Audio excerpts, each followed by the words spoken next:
Hey everyone, welcome back to Low Budget Logistics, your logistics and supply chain explainer. Today we're going to be talking about supply chain as your superpower, and you're not going to want to miss this one. But first, really quickly, because I think this is going to come out before the event, please join me for the Pros Who Know panel. We're going to be discussing life in the parcel pandemonium, how do you survive it. It's one of my ProShip, so thank you ProShip for inviting me on that. I'm really excited to do that. Now, today, let's talk about superpowers, because your logistics and your supply chain is a superpower. There's a lot of things that we can do in the supply chain to make a company more profitable, but let's talk about it kind of more broadly, right?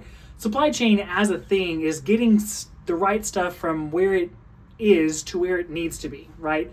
A good definition of kind of e-commerce logistics is getting the right thing to the right person at the right time, every time.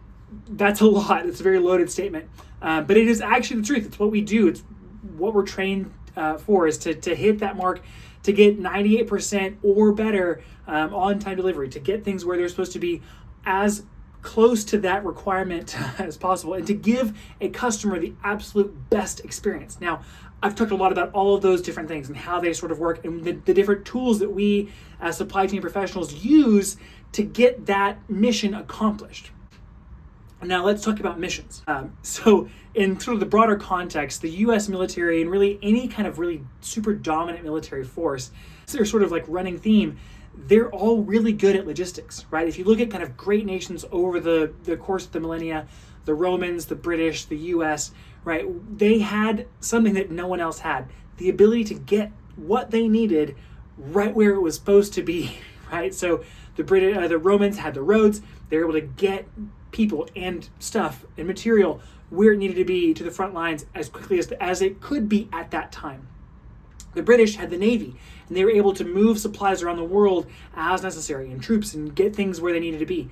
The US has sort of taken both those ideas and increased it by sort of factors of 10, right? So the US is able to get a massive amount of stuff and people where they need to be, when they need to be there, as quickly as possible, right? And so that's a pretty amazing thing, and it's extremely difficult to do well and to do all of the time. There will be another video where I will explain sort of all of the different hoops that we have to jump through.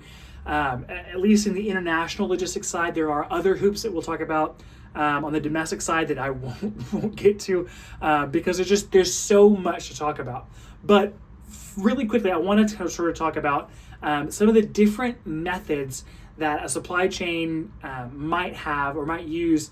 So supply chain as a thing sort of evolves over time, and it's highly dependent on existing technology and existing modes of transportation, and really to some extent, to a lot of extent, the reliability of those different modes of transportation. So first, I want to talk about a really old way of getting stuff where it needed to be. This is my best attempt at making a mountain of stuff. And really what that is indicating is like, I'm going to build up a huge amount of things, right? My product, and for some sort of demand that I'm not really able to capture, right? Either because my forecasting is bad, or there might just be a lot of demand. In the military, we call this like an Iron Mountain, where we're going to pile up a bunch of stuff. We're not really quite sure when it's going to be used, but we're definitely going to use it. And so we're not really sure when demand is going to be, but we know it's going to be there. And when it comes, my goodness, it might be really heavy. And so we need to have enough stuff where we can really kind of meet demand. Now, that's a very old way of doing things. But to some extent, like it's the best way of sort of meeting that, right? Unknown demand, unknown expectations. We're not really sure when it's going to hit, but we know it's going to hit. And when it hits, it's going to hit hard. Okay, so that was an old way of doing things. It is still, it's a possibility to use even now. A lot of places you'll see this when they're prepping for peak season. This is the sort of thing that we do. We'll add a bunch of shipments.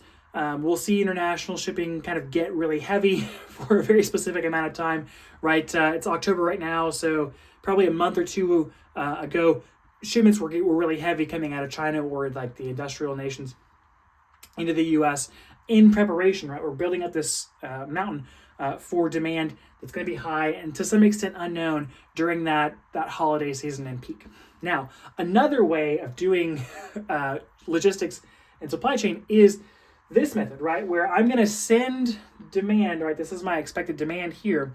I'm going to send this stuff first, right? It's going to take sort of a long time. And as it's getting eaten up, right, or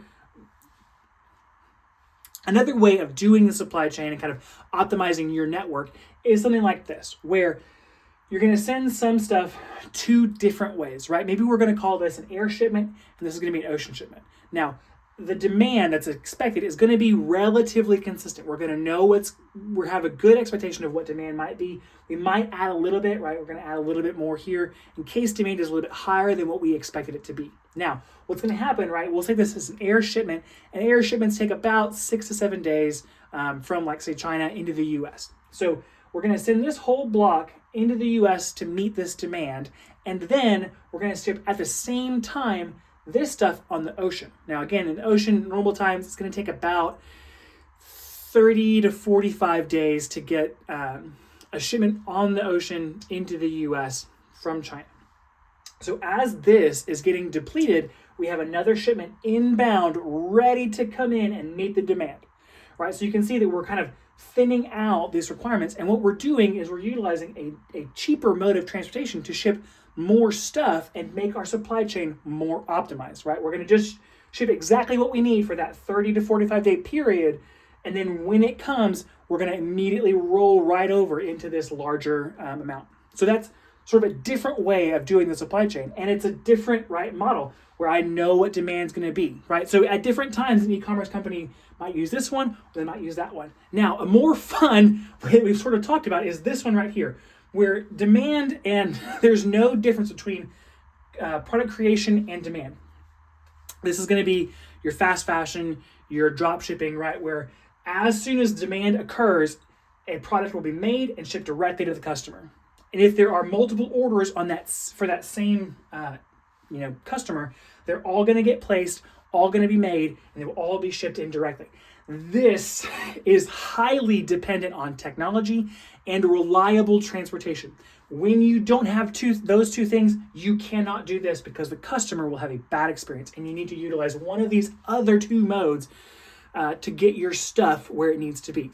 But again, you can see how the supply chain, right, a supply chain professional needs to know the different tools that are available to them to make your business money, to be profitable. This takes effort. This takes work. You need to know exactly what you're expecting and how to make it profitable for your company. So that's why I say supply chain is a superpower. Being good at it, really, really good, is difficult, and it's impressive. And to some extent, it's sort of mysterious, like my favorite superhero, Batman. Anyways, guys, it's gonna be a short one today. So please, thank you so much for watching the videos. The growth in the channel has really been just fantastic. Please like the video if you did. Smash that notifications bell. I promise that I'll be uploading more regularly. Other than that, thank you so much for watching. Like, subscribe, comment if you have an idea of something you want me to talk about. And other than that, I will see you on ProShip's Pros Who Know panel, talking about surviving the world of parcel pandemonium. Thanks again, guys. I really appreciate it.